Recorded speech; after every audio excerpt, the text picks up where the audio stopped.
What was personal development, professional development like for you? Well, lucky enough for me, I've always been reasonable, simple sort of a bloke, and I find that the simpler you can give the message, the easier it is for people to hear it. And I think, it's the things they want to know is, do you care about them? Do you value them? Can you help them? And can they trust you? So if they know all those things that you'll do that, then they'll take the times when you have to be a disciplinarian. And sometimes we have to, because it's no different than our children. Like, if there's no consequences for bad behaviour, then the bad behaviour is just going to continue. And so, as I said, we don't have rules, but we have expectations. So when those expectations are broken, then there's a consequence. However, if, for example, you've got an athlete, and we had one through my time, he was hard work, but we loved him, and he knew that we had his back, and he allowed us to help him to change and become a better person. We had a theory, if you change the man or change the man, so if you can't change him, out you go. But he changed, and we were prepared to give him the time to change. So I think that's something else too. That's your job as the leader, is to say, right, have we given this person the best opportunity to be better? Or are we just saying, no, you're gone? And I guess sometimes there's times when, you're gone, but your job is to actually make them better.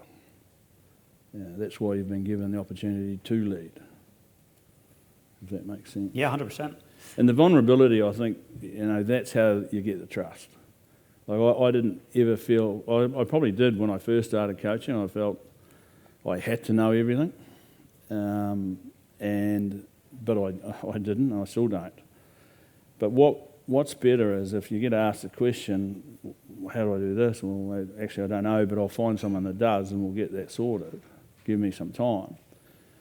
And then it's okay for them to come back sometimes and say, well, I don't know. We'd often have, discussions around role. Like, the key thing for us to be able to perform well is everybody knew their role and did their role. So it's quite simple. However, sometimes guys didn't understand their role because we hadn't taught them well enough, or they hadn't been brave enough to say, I don't understand. So if you've got people in your organisation who aren't brave enough to say, look, I don't understand what you're asking me, they just go, oh, yeah, righto, and then they go away and they perform the task terribly, it's because there's a breakdown between you and them and the trust. Now, if you get to the point where you spend quite a lot of time teaching that human being how to do the job and they still can't do it, well, it comes back to what I just said before. If you can't change the man, you change the man. And he just may not be the right person for the job. But first and foremost, have a look at, okay, why isn't he or she feeling brave enough to say to me, I don't understand? And when you get that relationship, then you hum it. Because no one's going to go out and make a mistake because they don't know their role. And Steve, who would you say sets the tone for the culture of the team or organisation?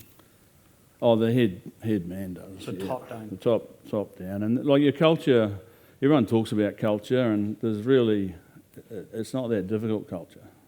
It's either good or it's bad. So true. It's as simple as that. And when it's good, it's being lived from the top down.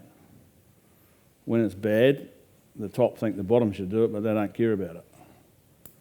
So, don't think that you're the boss and people don't see what you're doing. And, one of my worst traits is I'm hopeless with timekeeping. Absolutely hopeless. So I could arrive sometimes late.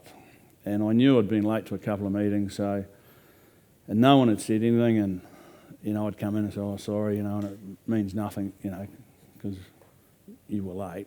And so I got Kevin Mialamu, who was probably the most respected guy on our team, and I said, Kevy, next meeting, well, today's meeting, I'm going to come in a bit late, and I want you to give me an absolute bollocking. And he goes, oh, Steve, I don't think I can do that. And I said, yes, you can. You'll be right. And anyway, so I come in, I'm about 2 minutes late, and he didn't hesitate.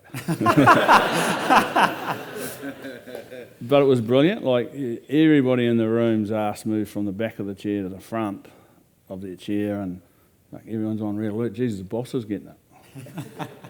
And, then my reaction to getting it was, well, you're right, Kevy. I've got to sort my shit out. And as a result, okay, well, we didn't have too many people late from then on, and I certainly wasn't.